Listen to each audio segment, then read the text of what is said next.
Hello, everybody. This is going to be our short little video recap of our Unit 1-2 solving linear equations. I just want to talk about some of the more common questions that I saw, maybe discuss some common mistakes that I was seeing, and try and address some of these questions or concerns, okay? So, our whole goal with solving linear equations is to isolate our variable, our unknown value, okay? Our variable is represented by a letter of some kind in our equation. We want to get this letter by itself on one side of the equation.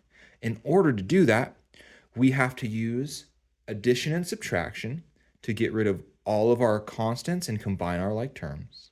And we have to use multiplication and division to get rid of our coefficients. So a problem like this, 3x plus 2 equals 8, is a two-step linear equation.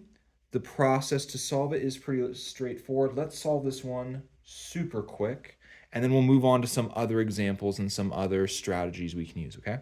So in this first example, I don't see any like terms that I need to combine, and it's all looking pretty straightforward. What I want to do, my first thing is I want to get any constant values off of the side of the equation that my variable is on. So in that case, I'm going to want to subtract 2 from both sides of the equation. The reason I am subtracting 2 is a positive 2 and a negative 2 will cancel out and become 0. So I can eliminate this from the side of the equation that my variable is on. I can drop everything else down now. 3x equals 8 minus 2 is 6. Very cool. I've only got one step left to solve this equation. I just need to get rid of my coefficient. Now, because this coefficient is being multiplied by my variable, I need to use the opposite operation, or I need to use division to get rid of it. So I can just divide both sides of the equation by 3. These 3's cancel each other out, and I am left with x equals 2. If I wanted to check this, I could plug this value back up into the original equation and make sure this value is true. Okay? These 1 and 2 step equations are usually pretty straightforward. One thing I noticed is if our variable was being divided by a value. So for example, x divided by 2 plus 4 equals 10. Here we go. All right, this division, our variable being divided by something, seemed to trip up a lot of students. I promise you it is just as simple as getting rid of a multiplication coefficient, okay? So we're going to follow the same steps. I'm going to want to get rid of any constants that are on the side of the equation with my variable. In this case, I would want to subtract 4 from both sides of the equation. There's my cat, so sorry about that. Okay, we're going to get x divided by 2 equals 6. Now, because our variable is being divided by 2, I want to use the opposite procedure to get rid of this divide by 2. So instead of dividing, I'm going to multiply both sides of the equation by 2. Okay? The divide by 2 and the multiply by 2 on the side with the variable cancel themselves out. And then I am left with x equals 6 times 2, which is 12. It's just that simple, okay? This will be true for any denominator that our variable is set to. So if we had the variable x divided by 7, in order to get rid of this divide by 7, we would multiply both sides of our equation. I don't know, I'm not going to come up with a new equation, just pretend that there's some value over here. I would multiply both sides by 7, cancel these 7s out. Whatever that value is, you just have to do the opposite procedure, okay? Let's talk a little bit about distribution and really making sure we understand what we are supposed to do when you see a distribution problem occur within a linear algebraic equation. So if you ever see a value with a parentheses after it and some things inside that parentheses, for example, 3 times x minus 2 equals ... Let's not worry about the rest of the equation. Let's just focus on the side of the equation with our parentheses that we need to distribute through. This is a multiplication problem. What this problem is saying is 3 times x minus 2. In order to expand this multiplication problem, what we want to do is we want to multiply our 3 to everything inside of the parentheses, okay? So I'm going to get 3 times x, so there are going to be 3 x's, or 3x, minus, I do not want to lose that subtraction sign, minus 3 times 2, which is 6, ... okay? Equals so on and so forth. There we go.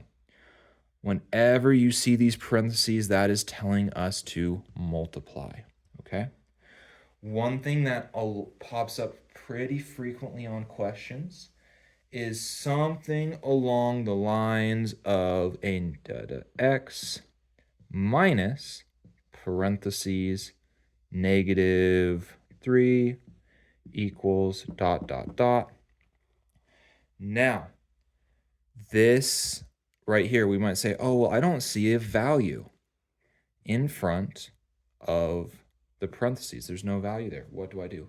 You still need to distribute our negative sign to everything inside of the parentheses, okay?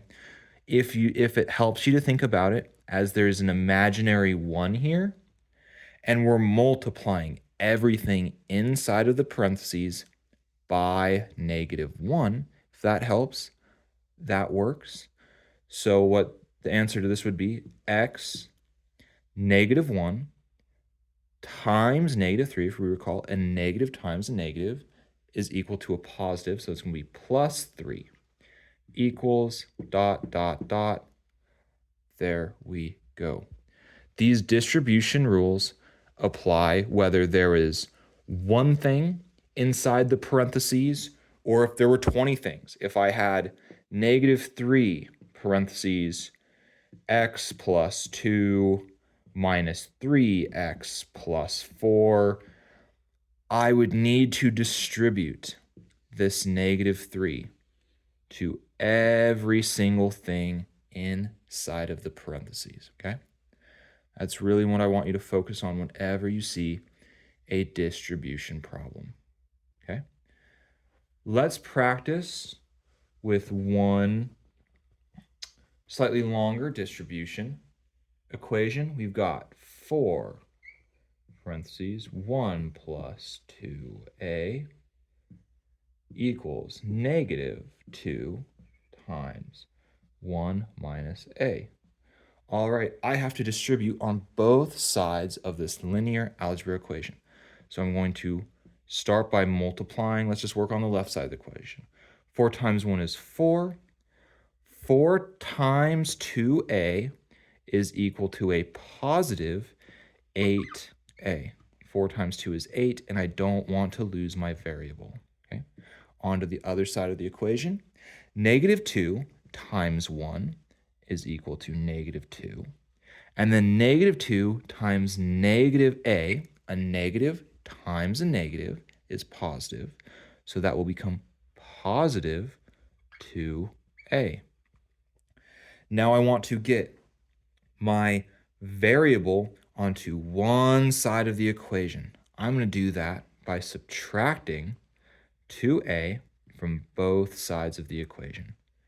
That'll let me cancel out the 2a on this side. I'll end up with 4 plus 6a equals -2. I really want to isolate my variable term, so I'm going to subtract 4 from both sides of the equation, and I'm going to be left with 6a equals -6, and the final step left will be to divide both sides of the equation by 6. So we're going to be left with the answer of a equals -1. We have a -6 divided by a +6. There we go. Let's practice one more division, one more variable that's being divided by a value. So I'm going to have a divided by 3 minus 7 equals 5. All right, let's see if we can solve this problem. I'm going to save my variable and anything directly attached to it until the very end. So I want to get rid of this constant, this -7. I'm going to do that by adding 7 to both sides of the equation, okay? -7 plus 7 cancels itself out. I'm going to get a divided by 3 equals 12. Now, I have my variable being divided by a value. So in order to get rid of this, I'm going to want to multiply both sides of my equation by this denominator value. Multiply both sides by 3. By 3. These 3's will cancel themselves out. Now all I have left is a equals 12 times 3, which should be 36. And that is our answer.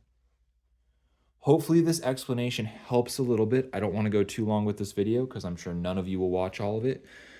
If any questions still pop up, if you're not totally sure how to do this, that is okay. We just need to keep practicing and asking those questions. Thank you so much for your time. I appreciate it.